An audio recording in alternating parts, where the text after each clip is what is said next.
How is your concept of leadership shaped by who you are?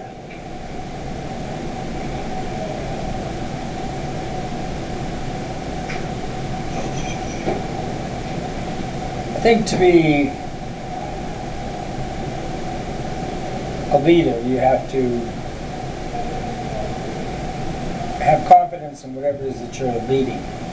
Right? An explanation of that would be, okay, if I'm going to go talk to a bunch of kids about softball, sit them down and just start talking about softball. I know more than you. So it shouldn't be difficult for me to lead in terms of this is what we're going to do, we're going to do this, we're going to do this, and all these things will come together and be a better softball player. It's the same thing in teaching a class, if you're leading a class. If you know the subject better than the people that you're teaching, it should be easy. When you have self-doubts, when you deal with people who, I'll give you two examples. There was the Sunday night meetings we have. Mm-hmm. The very, very first one of those we ever held was probably back in like 00 or something like that. It's the first time we had the Sunday night practice with the meeting. And sat down and sort of explained what these meetings were going to be about. A girl who was first year on the team, she had transferred in as a sophomore, asked a question. My reaction was, that's not what these meetings are going to be about. Let's go swimming. And in terms of the leadership aspect of what she was trying to do was show that she knew more about swimming than I did. That was the whole purpose of her question. And it reminded me of... So she knew the answer to the question before she even asked it? And so did I. Mm-hmm. But it was the way it was asked. And I honestly don't remember what it was. But that's what it was. It reminded me like my daughter's convocation. And John McCain was down there on the floor. And who did your convocation? I mean, it was some author of a book. I can't remember her name. What book about Lincoln? Nope. No? No, it was just her living in the Appalachian Mountains, Okay. living poor. Well, this was John McCain, and I was there listening to him. Most of the questions that came out of the crowd were from people who didn't care at all what the answer was going to be. What they were trying to show you is how smart they were to ask the question. Mm-hmm. I remember the exact same thing happened. And it's like because we all had to read the book, and someone asked a question that we all knew the answer to, but it's saying they made themselves sound like they had some brilliant point that the author didn't even know existed in the book. Yeah. So in terms of the leadership aspect, dealing with people like that is one of the challenges to leadership. So you just have to make sure whatever it is that you're leading, that you not only have the knowledge, you have the confidence, the wisdom to recognize when somebody is looking for leadership or someone's looking to disrupt leadership. Okay. I agree. When in your life did you start developing your leadership skills?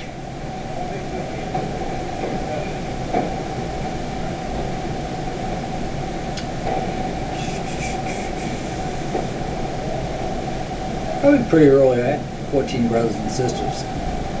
Where are you in the mix of that again? Number 6. Number 6. Spit the 5 boys in a row, and I attribute that to honestly developing a great deal of competitiveness that goods in me. I mean, we had a big house, a big backyard, and we played baseball out there. If I wanted to play baseball, I had to play with my brother Kevin, my brother Terry, my brother Chris, my brother Harold. I had to be as good as them, even though they were all older than I was. And so I just developed a spunk that I'm going to play at your level. And just like a scrappiness. But in terms of where leadership goes into that, I also had many younger brothers and sisters, and I just took to being an older brother. I enjoyed it.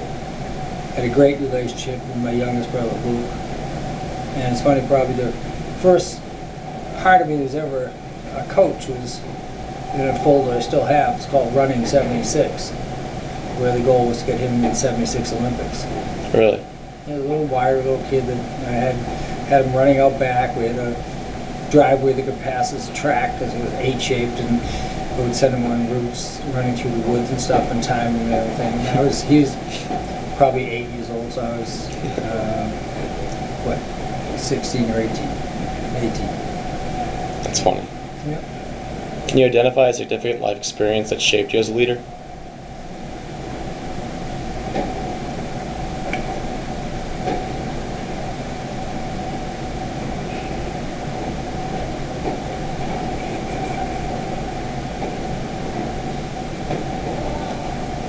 No, I actually can't. I think there wasn't like one.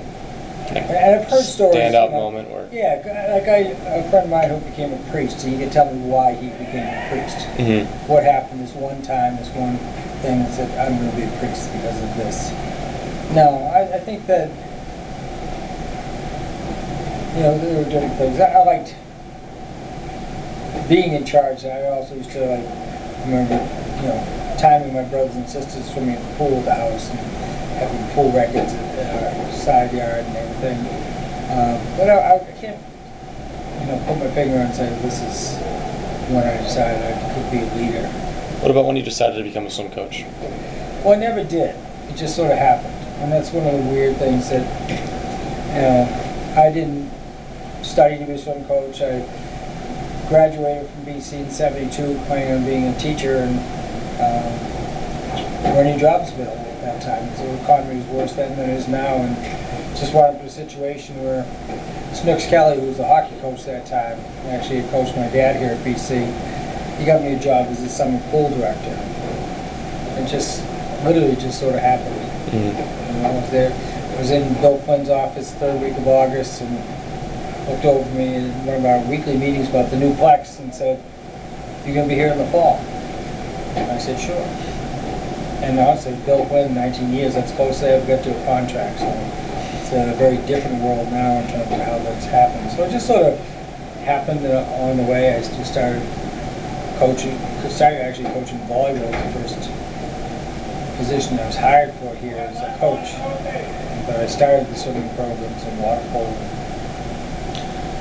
Please describe experiences that have shaped your leadership approach.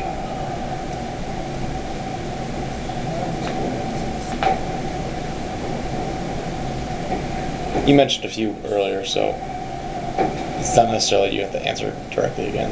These are just questions. Okay. And why do you think you were identified as a campus or organizational leader? So why do you think, as a swim coach or any sort of aspect you ever been involved in, why do people consider you a leader?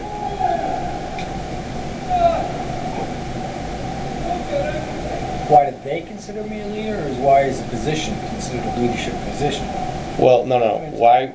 Okay, so the position is a leadership position, but okay. I think you are a leader besides the fact that you are in a leadership position. So why do you think you were identified as a person that could become a successful leader in that position? Well, I think it's something that's developed. It isn't just like, okay, you can hire somebody for a position and then 6 months later say, oh, I made a big mistake there. Mm-hmm.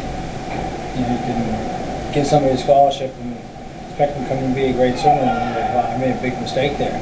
And those things do happen. I think that when you hire somebody to do something, regardless of what their credentials are coming in, they still have to demonstrate that they will do what they should do to be the leader. So if a program is going to be successful, it needs a good leader.